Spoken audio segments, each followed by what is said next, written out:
Merci, Madame la Présidente, chère assistante, chers amis, chers collègues. Permettez-moi tout d'abord de adresser un vif remerciement au professeur Omari, qui m'a vraiment honoré de me permettre aujourd'hui de vous donner cette petite conférence sur l'intelligence artificielle, et particulièrement appliquée dans le domaine du sciences du médicament. Quand il m'avait sollicité, j'ai accepté avec beaucoup de plaisir et d'enthousiasme, certes, parce que même que la dictologie, ça ne relève pas de mes compétences, mais il y avait le mot-clé intelligence artificielle. Alors, le choix de la thématique sur laquelle je voulais vraiment vous en parler, ça m'a créé quelques confusions, problèmes. Je n'arrivais pas à me décider, parce que j'avais déjà donné une conférence déjà au sein de notre faculté sur l'apport de l'IA aux données de la santé à mes collègues médecins. Et je me suis dit, bon, sur la dictologie, il y aura sûrement des éminents professeurs, et certes, ils sont dans cette salle, qui vont aborder ces thématiques. Je dis pas quand même, je vais vous ramener dans mon domaine de prédilection, qui est le médicament. Et sur une thématique que j'ai appliquée, l'IA, en collaboration avec mes amis étrangers, belges et danois, de l'application des outils de machine learning et de l'intelligence artificielle dans le domaine du médicament. Et je vais essayer en bref, j'ai beaucoup de données, mais de vous donner un aperçu comment l'IA peut apporter beaucoup de choses, surtout dans la qualité du médicament. Alors, il y a quelque chose que nous avons déjà traité hier lors de l'atelier, je ne vais pas y revenir longtemps, et je vais passer peut-être plus dans l'essentiel parce que je n'ai que 20 minutes. Alors, un peu le sommaire, c'est très simple. Donc,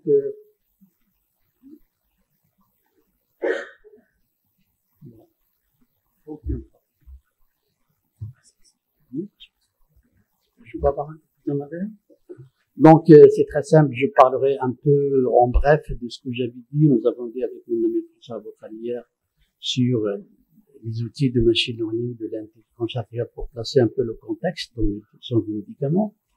Et je pars directement dans la partie pharmaceutique et je vais vous traiter 2 ou 3 cas, ça dépend du temps.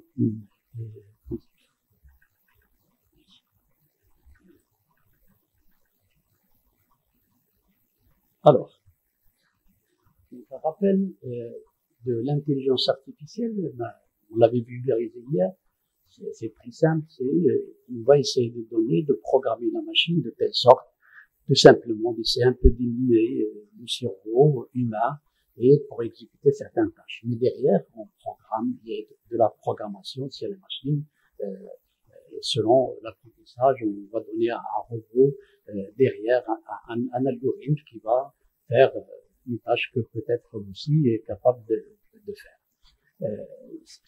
Mais cette intelligence artificielle, il y a quelque chose de très important qui est le cœur de l'intelligence artificielle, comme il avait dit notre collègue hier, qui est le machine learning, qui est les outils, qui est les algorithmes, etc.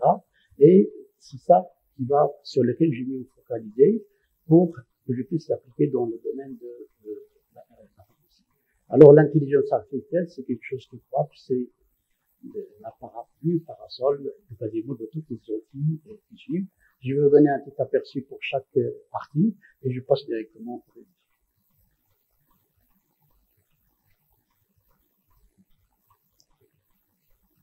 Alors, le machine learning, c'est quelque chose de très fondamental et surtout une méthodologie supervisée que nous avons expliquée hier. Donc, comment ça marche? C'est très simple. Donc, on va essayer, à partir des données historiques qu'on collecte, vous avez ici des variables et des sujets, et à l'intérieur de l'information, on va essayer un peu de voir est-ce qu'il y a une information ici qui se trouve dans cette big data par rapport à une propriété particulière et entraîner la machine de telle sorte d'élaborer un modèle avec un training. Alors, une fois que le modèle est élaboré, on va venir avec des données que la machine n'a pas vues du tout, et on va l'appliquer sur le modèle et va nous générer une propriété Y, une nouvelle. Donc, c'est à partir, on va, c'est de l'apprentissage automatique, à partir des données historiques, on va essayer de traîner la machine, de la valider. Quand j'ai dit traîner la machine, de la valider, c'est-à-dire générer un modèle, comme on l'avait expliqué. Le modèle le plus simple que vous connaissez, c'est la régression linéaire simple, y égale à x. Donc, il y a une entrée x, et on va chercher le poids, le coefficient de A. Une fois que le coefficient de A est cherché, avec cet entraînement, là, le modèle, une fois qu'on juge qu'il est prédictif, on va l'utiliser pour d'autres données, un coup.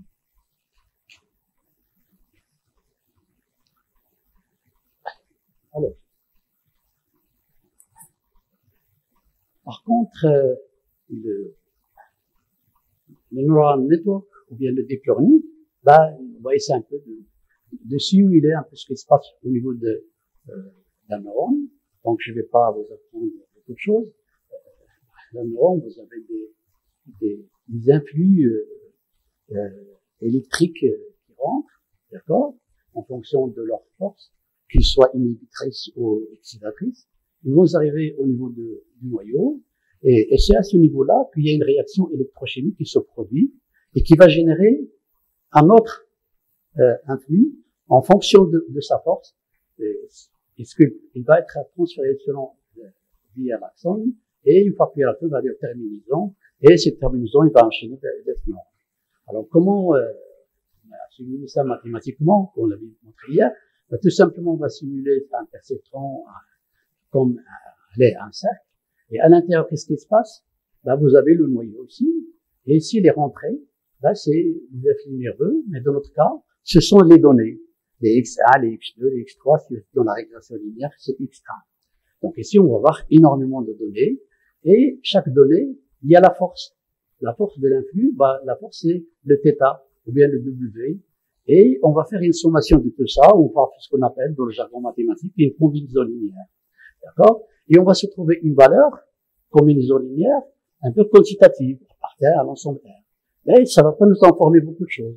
Donc, ce qu'on fait, on va faire une transformation en probabilité, avec une fonction sigmoïde, logistique, que vous connaissez déjà. On transforme cette valeur à une valeur qui est comprise entre 0 et 1, et on met un seuil de 0,5. Si au-dessus de 0,5, on va dire, ouais, s'il est malade, ou bien il est addict. S'il est en dessous de 0,5, il n'est pas addict. Si on fait une classification. D'accord? Oui. Alors maintenant, on va compliquer les choses. Donc, si on duplique ces neurones, donc vous avez des neurones d'entrée, des neurones, on appelle une couche d'entrée, et vous avez une couche de sortie, votre couche de sortie, c'est ce que vous souhaitez, malade ou non malade, et l'entrée, vous avez les influx, etc., vos variables indépendantes, d'accord, que vous connaissez déjà, et à l'intérieur, on fait ce qu'on appelle des couches, des couches hidden, des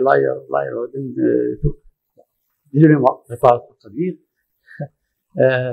et la sortie. Mais en fonction de la complexité de ces couches, d'accord, on augmente, donc on dérive vers ce qu'on appelle l'apprentissage profond, le deep learning. D'accord? Alors, si c'est deep learning, nous avons montré de l'atelier qu'on peut utiliser dans l'imagerie, cancer, sujet, etc., cancer des seins, et ainsi de suite. Surtout pour le traitement d'image. Alors ici, une petite différence entre les outils de machine learning et de deep learning. C'est un peu les mêmes étapes, les mêmes process. Bon, vous avez votre data, big data, mais seulement il y a une étape ici, intermédiaire, ça veut dire on va essayer un peu de filtrer, de traiter les données. C'est l'opérateur qui fait ça avec l'ordinateur. Il faut qu'il ait une certaine connaissance pour qu'il puisse un peu trier les données et garder que les variables qui sont importantes. Pour ne pas, parce que, comme vous l'avez montré, quand vous collectez les données, il y a du bruit, ils sont sales, il faut avoir vraiment des données clean. Et après, on enchaîne avec soit on fait un réseau de neurones ou bien des modèles de machine learning. Par contre, dans le deep learning, à l'intérieur, vous avez dans les couches, tout se passe, à la fois la sélection des variables et en même temps le modèle qui va nous classifier est-ce que c'est malade ou non malade. Alors ici, c'est pas tout à fait lisible, mais vous avez deux volets dans machine learning. Hier, je crois qu'on avait parlé de ça. vous avez ce qu'on appelle les méthodes ou bien les approches supervisées. Les approches supervisées, comme vous avez votre matrice X et la propriété Y que vous voulez prédire, d'accord? Et là, il y a, que ce soit au niveau de la classification de la régression, la classification quand votre sortie elle est sous forme qualitative, ça veut dire malade, non malade, et la régression quand votre sortie est une variable quantitative, vous voulez quantifier. Et dans le cas où vous avez la classification, vous avez toute une batterie d'algorithmes qu'on utilise dans la machine, en fonction de résultats, et on a des métriques derrière, statistiques, qui vont nous permettre de dire, utiliser tel ou tel. Peut-être si la régression linéaire ne marche pas, je peux utiliser la régression logistique. Maintenant, si j'ai des données, il y a beaucoup d'interactions, beaucoup de problèmes, je peux, ce qu'on appelle super vector machine, c'est-à-dire une régression un peu qui n'est pas linéaire, etc. Par contre, dans la régression, vous avez aussi énormément de modèles.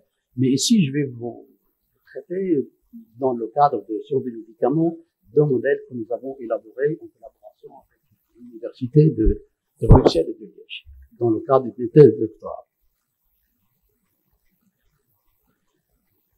Alors, juste un petit rappel pour vous donner un peu un aperçu derrière, mais je ne vais pas rentrer dans les maths, vulgariser un petit peu.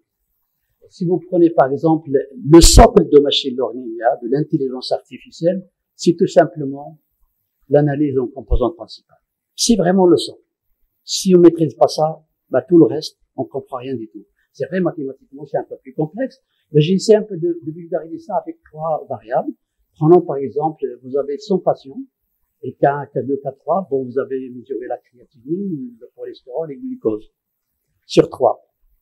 Et je prends ces 3 variables, et je vais prendre mes 1000 patients, je vais les projeter dans l'espace de ces 3 variables. Et vous voyez les points rouges, ce sont vos patients. Et chaque patient, il a une variable de la créatinine, une valeur de la créatinine, une valeur de glucose, de la glycémie, une valeur de cholestérol. Et se place dans l'espace, 3 dimensions. Voilà, un point, un point. Alors, si j'associe tous les points ici, je vais voir que tous mes individus, ils s'allongent sur un axe avec un maximum de variabilité. Et cette variabilité en statistique, c'est ce qu'on appelle l'information. Ça veut dire qu'il y a de l'information ici, qui était cachée, et on l'avait sortie, qui était, c'est comme une information, comme on dit, une aiguille dans un bouton de foin, mais on a traité les données, on a sorti cette information sous forme de variabilité. Alors tout ça, tout simplement, c'est parce que, imaginons, ici, j'ai fait 100 variables. Je ne vais pas travailler sur 20, c'est beaucoup. Je vais essayer de réduire LPCL, c'est de réduire un peu le nombre de variables et de garder que le minimum de variables avec le maximum d'informations. C'est ça, vraiment, le secret de l'analyse en composante principale, qui est le socle de l'intelligence artificielle. Alors après, on voit ça, on peut peut-être, si ce qu'on appelle une variable latente n'explique pas le maximum d'informations, le maximum de variabilité dans ces données-là, on va chercher une autre orthogonale, ça veut dire perpendiculaire. Ça veut dire que la première exposante n'a pas pu expliquer, et ainsi de suite. C'est quelque chose qui est nécessaire. Alors, supposons, alors on se contente à 2 dimensions, parce que à 3 c'est bien, au-delà de 3 on va rien du tout. Alors, on va essayer d'inverser les axes. Ça veut dire de ne plus travailler avec les variables, mais travailler avec ces variables qui sont cachées, latentes. Alors, ces variables, on va trouver un autre plan. C'est un plan de variables de PC1, PC2 avec les variables. Et on oublie les variables d'origine. Et c'est comme ça qu'on associe ce forme de matrice, ça veut dire l'information que j'ai trouvée ici, pertinente, sur 1000 variables, je les réduis en peu de variables, c'est ce qu'on appelle le score L. Je ne vais pas rentrer dans les mathématiques, c'est-à-dire on a réduit l'information en peu de variables. Donc c'est une réduction. C'est une méthode non supervisée.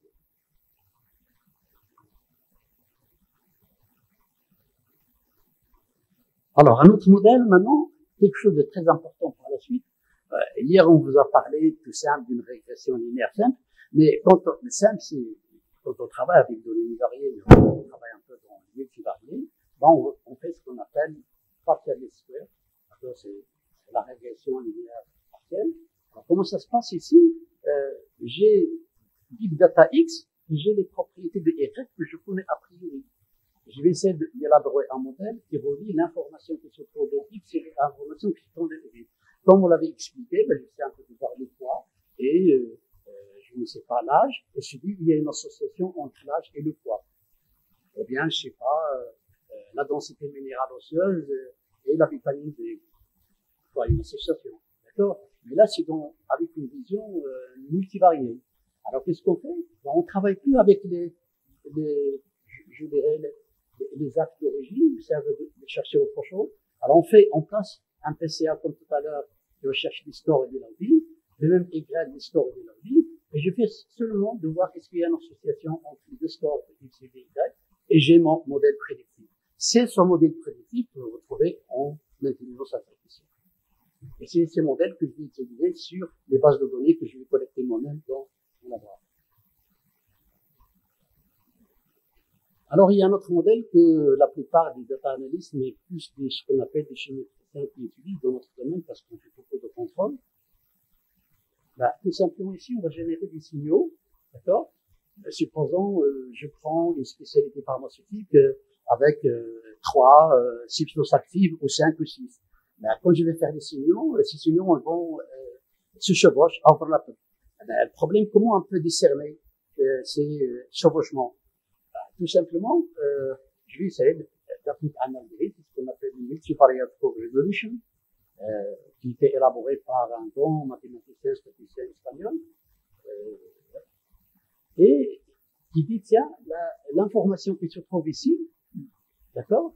Supposons, je prends l'amlodipine, le valsartan et l'hydrochlorothiazide, là, ils se chevauchent. Mais comment je veux séparer les 3? Ça veut dire pur, l'hydrochlorothiazide à part, et valsartan et l'amlodipine. Ça, c'est important dans notre contexte, parce que c'est compliqué quand ils se chevauchent. Et les méthodes classiques de la pharmacopée ne se prêtent pas. Il faut les séparer, les suivre séparément si on fait un screening.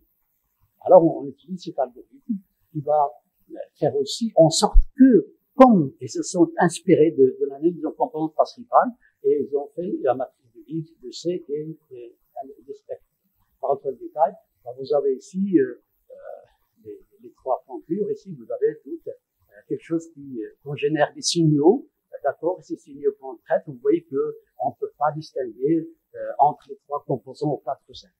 Et ça, ce qui est important, on peut le faire même si on ne connaît pas a priori le mélange. Donc, on peut s'attendre, par exemple, à un médicament, on ne sait pas que dedans, on n'a pas trouvé d'amlodipine, on fait cet algorithme, il va nous donner, avec des références au niveau, par exemple, de la bibliographie, de trouver quels sont les composés, ou bien s'il y a des impuretés qui se sont peut-être un peu produites au cours des procédés pharmaceutiques ou autre chose. Alors, bon, ça c'est quelque chose, un algorithme PLSDA, ça veut dire pour un peu classifier, on a vu hier, pour classifier malades, non malades, il faut absolument passer par ce qu'on appelle par quelle espèce d'estimation. Si vous avez toujours vos données, des signaux, des variables qualitatives, indépendantes, dépendantes, etc. Et j'ai des classes, par exemple, addicts, non addicts, et je vais essayer de créer avec mon modèle une frontière, une borderie. C'est cette frontière, c'est ça le modèle, élaboré statistiquement et mathématiquement. Quand je suis en deçà de ce modèle, ça veut dire je viens avec un échantillon, bien un individu inconnu, on va voir est-ce qu'il est addict ou non. Si il se trouve ici, vous voyez, il est addict. Si c'est de l'autre côté de la barrière, je dis non addict. Selon une probabilité, bien sûr, à partir de 0,5 ou 0,5. Et on évalue avec des métriques qu'on avait parlé hier, de sensibilité et de spécificité, et peut-être avec la courbe ROC, que vous connaissez. Alors, il y a quelque chose de très intéressant dans les data, peut-être pas les data analystes, mais qui appliquent dans un domaine un peu de pharmacie, de chimie, de biologie, d'informatique, etc. C'est très important de voir, supposons que tout ça, je m'intéresse à des sujets qui sont addicts à l'alcool. Et après, il faut voir est-ce que dans tous les sujets que j'ai choisis, est-ce qu'il n'y a pas un sujet aberrant, bizarre, qui va peut-être un peu mobiliser toutes mes données. Donc, on part sur d'autres algorithmes qu'on appelle le test de routing et le test visuel. Et vous voyez, c'est seulement tous ces, par exemple, c'est des individus par addiction à l'alcool, oui ou non, ça va, ils sont dedans. Ça veut dire avec des valeurs, mais je cours à un individu qui est ici, automatiquement, je dis que si par erreur j'ai introduit dans ma base de données un individu qui va mobiliser mes résultats et mes conclusions. Donc dans ce cas-là, je peux le supprimer et retraiter les données. Et je trouve un autre modèle. Parce que si je fais le modèle avec cet individu que je trouve ici, là je vais trouver des aberrations. Des hallucinations, comme il a dit Madame hier. Peut-être qu'il a sur le... Alors, passons, je vais aller un peu plus vite. Bon, ça, on fait des traitements de données, etc. Supposons que vous avez des données, comme vous le savez, vous collectez, les variables, on n'a pas la même variabilité, pas les mêmes moyennes. Pour faire les traitements de données, absolument, c'est un peu éthique. Il faut donner à chaque individu, à chaque variable, la même moyenne et les mêmes variances. Parce que si on trouve une variance par la suite, ça veut dire que c'est une variance qui est expliquée. C'est une variance qui est expliquée par l'information pertinente qui se trouve dans votre information, dans votre intuition. C'est ça le plus important. Alors, passons dans le contexte un peu application. Là, je choisis deux applications qui sont importantes, que nous avons élaborées en collaboration avec mes collègues. J'ai pris le fluconazole qui se trouve sur trois formes polymorphiques. Ça veut dire la substance active, la forme qui est la forme amorphe, la forme cristalline, et de la forme cristalline, il y a trois formes. Et dans ces trois formes, faites attention, quand on fabrique le médicament, si la forme n'est pas sous la forme vraiment spécifiée par la pharmacopée, qui est la forme 2 qui est utilisée au Maroc, bah, automatiquement, vous allez obtenir un million de comprimés qui ne sont pas conformes. Quand vous allez les administrer, bah, ils n'auront pas d'efficacité. Donc, on va un peu voir est-ce qu'il y a possibilité de sortir de cette batterie d'analyse de la pharmacopée, etc., qui est invasive, qui est polluante, on utilise beaucoup de solvants, des techniques très sophistiquées, utiliser des techniques très simples, d'accord, environnementales, je vais vous montrer de quoi qui sont préconisées d'ailleurs par l'OMS, et c'est pour ça qu'on s'y focalise, on va générer beaucoup de données, des signaux, etc., juste en bombardant le comprimé, on prend une image du comprimé et on traite les données, on trouve des résultats prometteurs mieux que les monographies de la pharmacie. Professeur Boclus, on peut vous écouter encore des heures, 2 petites minutes, s'il vous plaît. 2 petites minutes? Je suis obligé. Ah, d'accord. C'était vite passé 20 minutes? C'est pas grave. Bah, donc, dans 2 minutes, je vais passer, donc, vous avez la méthodologie, l'échantillonnage. Bon, je passe la méthodologie, c'est très importante parce que je voulais inciter la méthodologie, on cherche pas les données d'Internet.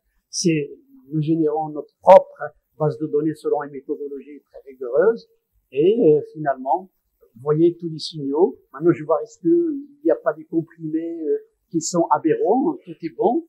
Je termine avec ça et finalement, j'applique mon modèle et je trouve mon modèle qui est parfait. Vous voyez, donc vous voyez que on l'avait calibré, après validé, d'accord, et après on va l'appliquer directement sur des molécules qui ne sont pas tout à fait amorphes.